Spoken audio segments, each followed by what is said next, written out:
Salut! Aujourd'hui j'aimerais vous parler de l'été. Les beaux jours, les vacances et bien sûr les maladies qu'on peut retrouver à cette période. Je vous propose une vidéo en 10 points pour éviter les ennuis. Ouais, ça fait un peu putaclic mais c'est les vacances. Sortez les maillots et la crème solaire, c'est parti.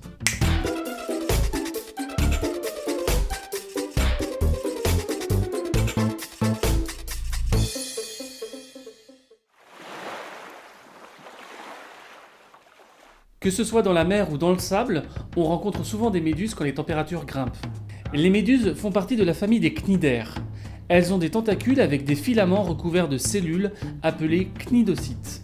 Quand leurs tentacules nous touchent, ces cnidocytes rentrent dans notre peau comme un harpon et libèrent leur venin. Alors qu'est-ce qu'il faut faire après une piqûre de méduse?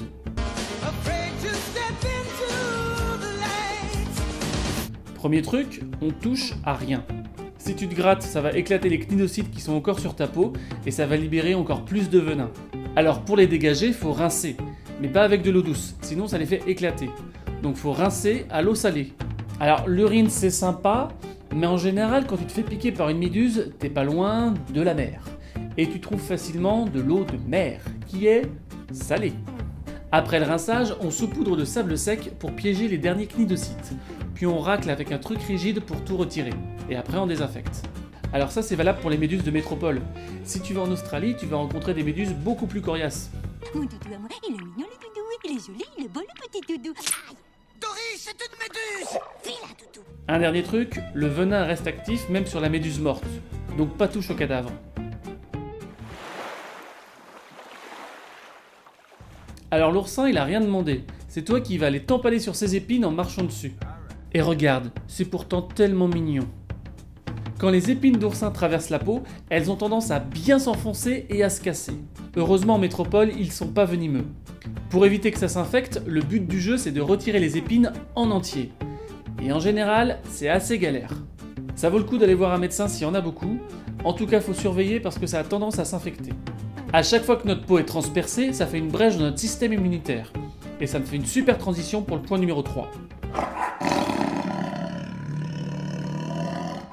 Il y a pas mal de trucs qui peuvent nous traverser la peau, des dents, des griffes, des aiguillons, des épines, et les bactéries, elles en profitent pour passer sous la peau et nous infecter. C'est pour ça que depuis tout petit, dès que tu as une éraflure, tu désinfectes, au moins avec de l'eau et du savon. Alors c'est bien mais ça suffit pas toujours. Par exemple, si tu te fais mordre par un chien, on va mettre des antibiotiques pour t'aider à éliminer les bactéries qui ont pu passer. La bouche est dégueulasse, il y a plein de germes dedans. Et puis on peut aussi attraper la rage ou le tétanos comme ça. Mais c'est devenu vachement rare depuis qu'on vaccine les animaux contre la rage et les humains contre le tétanos. Au passage, si les vaccins ça t'intéresse, il y a une vidéo entière sur le sujet.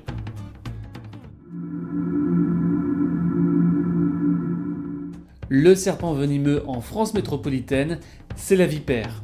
Il y en a surtout deux espèces, la vipère aspic et la vipère péliade.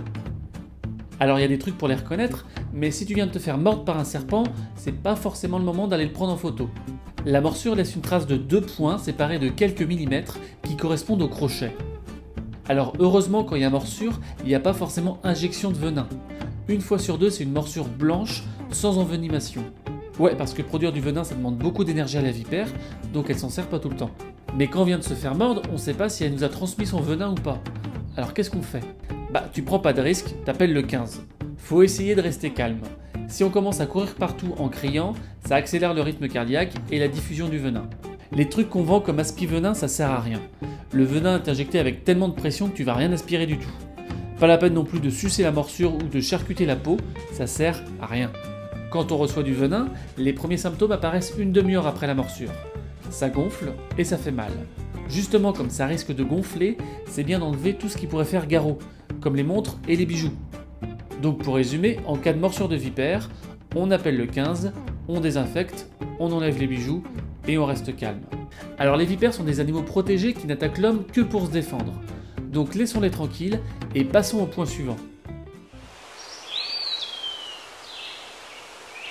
Ce charmant petit parasite se nourrit en aspirant le sang de ses hôtes.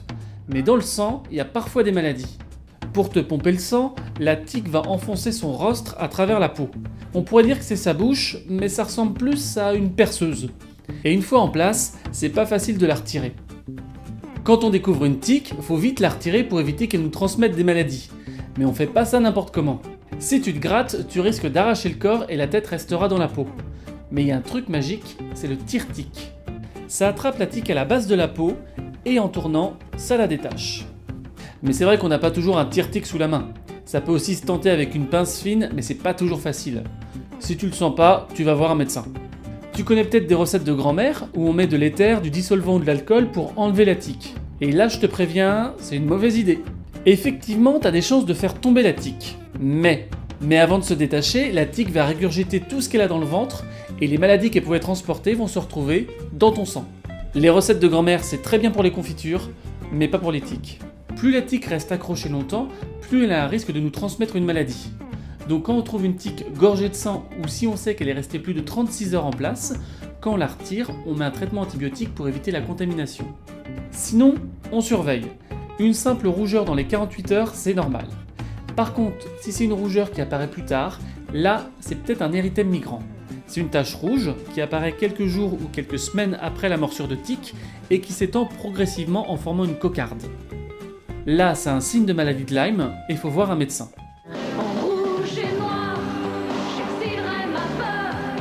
Une jolie petite bête qui peut être dangereuse, c'est la veuve noire. On la retrouve dans le sud de la France et on la reconnaît grâce à sa grosse tache rouge sur son abdomen. Quand elle mord, ça fait pas mal. Du moins au début, parce qu'après, on dérouille. Il faut mieux voir un médecin. Beaucoup plus petits, il y a des acariens qu'on appelle rougets ou vendangerons. On les retrouve dans l'herbe en été, surtout en août, c'est pour ça qu'on les appelle aussi les aoutas. Une fois sur notre peau, ils vont tranquillement nous pomper le sang, ça forme des petits boutons qui grattent, qu'il faut bien nettoyer parce que ça a tendance à s'infecter. En rouge ou noir, on a aussi les fourmis. Elles peuvent piquer, mordre ou projeter de l'acide pour se défendre. Mais les fourmis de métropole sont pas dangereuses. Je vous en parle parce qu'elles font partie de la famille des hyménoptères et ça me fait une super transition pour le point suivant.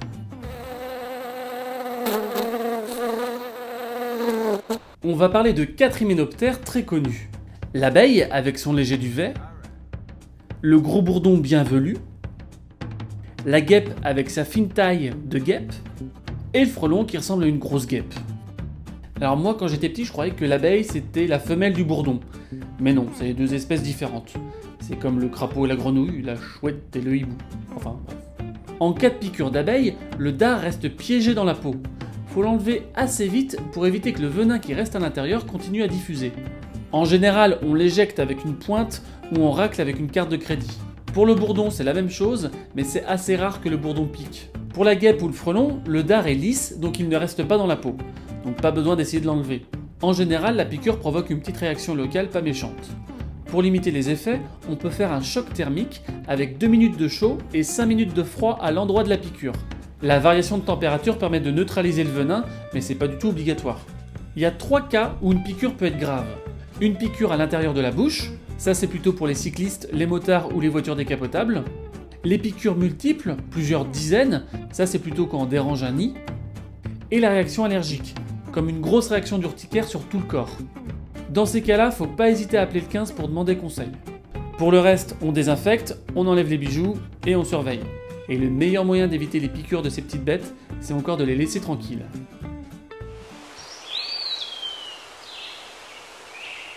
Ces chenilles sortent de leur nid à la file indienne pour aller s'enterrer et se transformer en chrysalide puis en papillon durant l'été. À la file indienne, indienne, indienne, tous à la file indienne, nous marchons en chantant. Elles sont recouvertes de poils remplis de venin, la tométopoéine, et quand le poil se casse, le venin se libère. Le venin provoque une réaction allergique sur la peau, les yeux et dans les poumons, ce qui peut provoquer une urticaire, une conjonctivite et réveiller un asthme. L'urticaire, c'est ce que t'as quand tu te fais piquer par des orties. C'est rouge, ça gonfle et ça démange. Pour être contaminé, pas besoin de caresser les chenilles. Leurs poils sont facilement transportés par le vent. Donc si tu passes à côté des chenilles ou de leur nid, tu risques d'être bombardé de poils. Pour s'en débarrasser, il faut prendre une douche, sans frotter pour éviter de les casser, et aussi laver les vêtements qui ont pu être contaminés. Un verre à la main, je m'allonge sur le sable fin, je commence à bronzer en douceur en été. Alors il y a plein de choses à dire sur le soleil, les UV et les crèmes solaires, et heureusement j'en ai déjà fait une vidéo. Vas-y, tu vas voir, Allez bien.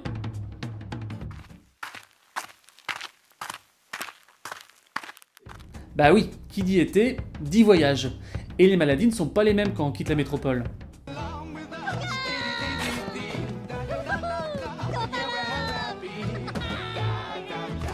L'animal le plus dangereux de la planète, c'est le moustique. Ça peut transmettre pas mal de maladies, comme la dengue, la fièvre jaune, l'encéphalite japonaise ou le virus du Nil, et surtout le paludisme. Et pour te parler du paludisme, il y a une super vidéo de Spiroquette, et quand je te dis super, c'est qu'elle est vraiment super, je te conseille d'aller la voir. Un autre moyen de se choper une maladie en vacances, c'est l'eau. Ça peut transmettre typhoïde, choléra, hépatite A, hépatite E, poliomyélite, ascaris, ou simplement une bonne tourista. Donc, quand les conditions d'hygiène sont pas top, l'eau c'est soit bouillie, soit en bouteille. Et si les ascaris ça t'intéresse, va regarder la vidéo sur les vers. Si tu comptes barouder un peu, c'est mieux d'emmener une trousse de secours. Il n'y a pas de trousse parfaite, mais voilà quelques trucs utiles. La pince à épiler pour retirer les dards, les aiguillons, etc. Un briquet pour la chaleur qui peut neutraliser certains venins, un thermomètre, des pansements, de la crème solaire, et si tu as des médicaments à emporter, pense à prendre ton ordonnance pour la douane. Bon, forcément, c'est hyper variable en fonction de l'endroit où tu voyages. Pour connaître les précautions à prendre en fonction des pays, je te conseille de regarder le site de l'Institut Pasteur. Dans certains hôpitaux, il y a aussi des consultations spéciales pour les voyageurs. Et enfin, si tu voyages dans un pays pas trop sûr, tu peux laisser tes coordonnées sur le fil d'Ariane du gouvernement. Voilà pour cet épisode, j'espère que ça pourra te servir. Si tu penses que ça peut être utile aux autres, tu le partages. Si tu veux suivre la chaîne, abonne-toi. Et à bientôt sur Wild Duck.